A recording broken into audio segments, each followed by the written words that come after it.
Hello and welcome to Buyer's Remorse. I'm Justin. I'm Darren. On Buyer's Remorse, we find games that are unplayed in each other's libraries and force each other to play games they've already bought for 60 minutes. What game did I have you play this time? Saviour's Gang. All right, full disclosure here.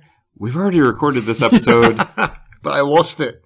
Something went wrong with the audio. It disappeared. So, unlike one of our other episodes, which was a lost episode that was found, this one is a lost episode, which is just lost. So, but the thing is, I don't remember this. It definitely comes with Buyer's Remorse, where a lot of times, if we record really far ahead of when it actually gets released, when it gets released and I listen to it, I go, oh, I don't remember this at all. I don't even remember playing this game. But I think part of that is when it's your game, I haven't played it. So exactly. I've just heard you describe it. Yeah. So tell us about Saviour's Gang. Is it a religious game?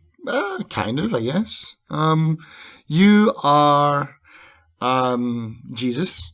Okay, well, I think it's meant to be then. Okay. So you're Jesus, and you get a text message from Satan. Well, his name is actually Stan.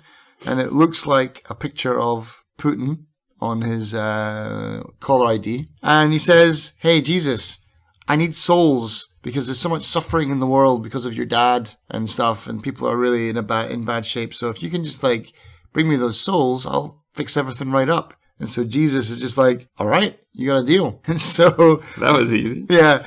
And so you basically control, you start off with maybe 5 followers. And then did you ever play a game called Cannon Fodder? No. No, I have not. That's a terrible joke. I wrote down here, it reminds me of an old game called Cannon Fodder. Oh, so you could say this is Cannon Fodder with one N. I'm not even going to give you a response. I'm editing that out. But yeah, so basically, Cannon Fodder, you had a bunch of guys, and they were Cannon Fodder. You launched them through minefields, and you had to clear a path, basically, to get to an exit. So like Lemmings. It's like Lemmings, but it's 3D Lemmings. And so you got a bunch of dudes, and you have to just get them to the end point. And they're going to get crushed, stabbed, set on fire, maimed, burned, whatever, the whole lot, falling onto spikes. And you lose your followers. If you lose all your followers, that's a lose condition, and then you just do the level again. And basically you go through and you got to pick up these little orbs. And so these orbs can be used in a shop. So you can give them Jesus sandals that make them walk faster, so that you can get through there's choppy things and circular saws moving around, so you can navigate the map quicker. So there's a whole bunch of power-ups that you can buy with these orbs. So is this mostly a platforming game then? Well, it's like an isometric map that you have to run a gauntlet through, basically, okay. If you can imagine that. But how does this get you souls? Well, that's the thing. Along the way, you can pick up these crystals, and so you can get more followers. And I think it's all about how many followers you get to the exit, right? That's because there's 16 levels. So you're not walking people into death. No, you're trying to avoid it. You're trying to get them to the burning bush at the end of the level kind of thing. Okay. So they sacrifice themselves at the end of the level? Well, I guess you're Jesus and you're like, yeah, come with me, everything's going to be fine. But then at the end, you're just handing them over to the devil, I guess. Okay. It's not the worst game I've ever played, that's for sure. But yeah, there's 16 levels. Well, that doesn't really say much, though. Even within this show, we have played some really terrible games. So yeah, that is true. Yeah, so 16 levels. I think I got to about level 4 with my hour. So okay. How do you know 16 levels? You can see there's a menu where you can, there's a level selector where you can see all, and it tells you the names of all the levels. I didn't write them down because I'm not organized like you are.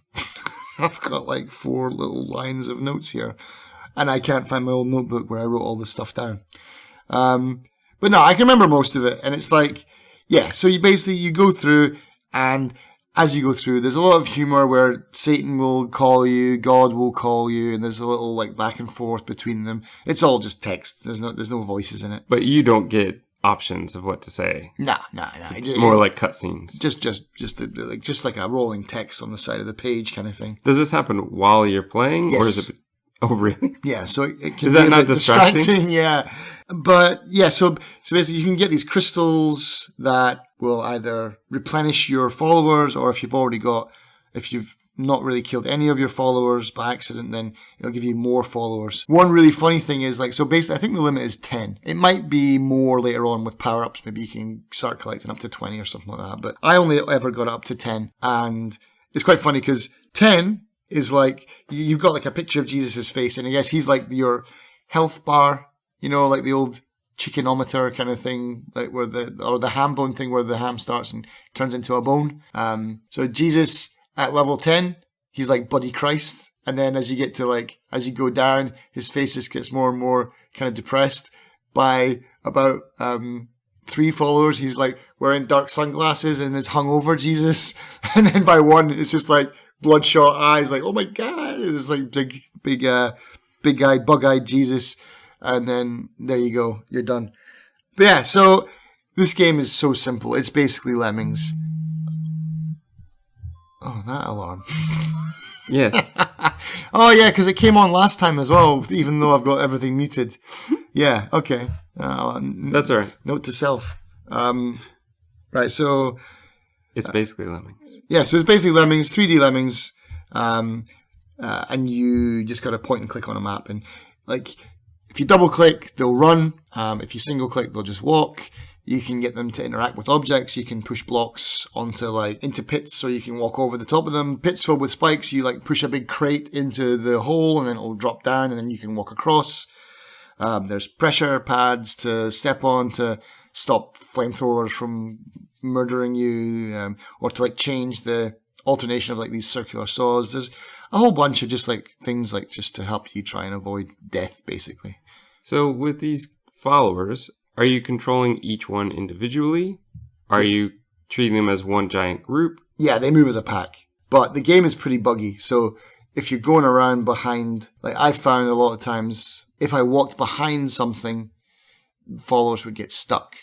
And I would go on thinking, they'll just catch up, but they never do. And then you go back and they're dead. You're like, oh, okay, so I lost that guy. But yeah, so it wasn't a bad game. Okay, so let's get into, would you recommend it to me? I don't know, man. I think if you got this for cheap enough, like 50 cents cheap. Okay.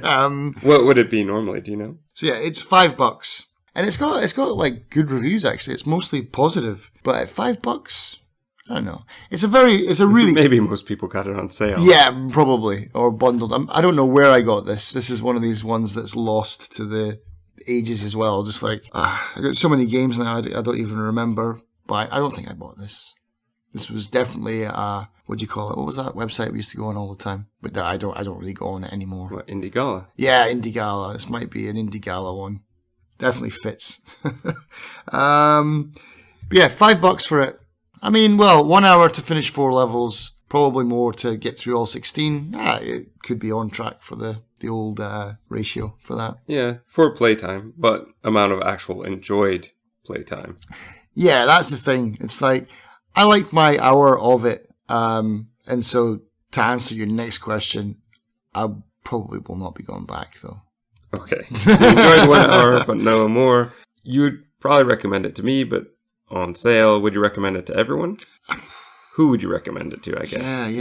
Yeah, definitely not everyone. But I mean, yeah, I guess if you like your humor kind of like very silly and, that kind of like religious humor. If you can appreciate Life of Brian, then you can also play Saviour's game. Yeah, probably. And yeah, and if you like those kind of games, like, Lemmings or those, Cannon Fodder. Yeah, Cannon Fodder. It's basically that plus, I guess, Fall Guys or Wipeout or like something like that, because you get to a point where right off the bat, the game tricks you because there's a big archway and then it's like, you're like, okay, let's go. And this right at the start of the game, you're like, okay, onwards, Christian soldiers, and then the whole thing just collapses and kills everybody. It's like, you have to walk around the outside of it. It's like, okay, fool me once. Then the next, like, just up the road from that, there's a thing, and there's 3 planks of wood across spikes. Of course I picked the one that collapses into the pit of spikes. Fool me twice. And then the game just continues to take the piss, really. So expected dialogue. If you like frustration games, trial and error, kind of bit of stupid humor. I wouldn't say it's on par with Monty Python, really, but that style of like religious humor, get it on sale. What 3 tags would you give it? It's an isometric game for sure, and some people don't like that at all. I'm not usually one for isometric games either. So that's off-putting from the start. So I think people should be aware of that. Isometric, I guess it's a point and click in a sense, but not a point and click puzzle game. It's a point and click Lemmings game. And I don't know. I think there should be a religious tag. I seem to get all the religious games on this podcast. That's 2 I've played now. I played Save Jesus, and now I've played Saviour's Gang. And would Last Rites count? Yeah, I suppose. So Last Rites. That's 3. There's one I'm really looking forward to, actually, and I'd like to do it for this because it could be a buyer's remorse, is something coming up called Priest Simulator. You told me about this one, yeah. Because there's that, and then there's also the other one. I think it's just called Jesus Simulator or Prophet Simulator, where they just look bananas, man, but they look terrible. Well, put them in your library. Yeah. Oh, they'll be going in. These will definitely be. Have they already been wishlisted? They've been wishlisted, so I'm waiting for them to come up at the right price. If they're like $10 each, then no. Oh, so you didn't pre-purchase them? No, I don't think it's ready to play on launch day. Yeah, I'm like waiting for these, like I'm waiting for Cyberpunk. The store page is there, but you can't. There's no price for it yet. Part of me thinks it's just a big joke anyway. I don't think they can be real. I'm hoping they are. We shall see, I guess. We shall see. So, the big question, was this a buyer's remorse or buyer's confirmation? It wasn't terrible, but it's like the kind of game that I wasn't angry that it's in my library, or wasn't angry that I bought it because I don't even remember buying it, but it was fun for an hour, but it's not the kind of thing I would play again, so it's a confirmation. Buyer's confirmation.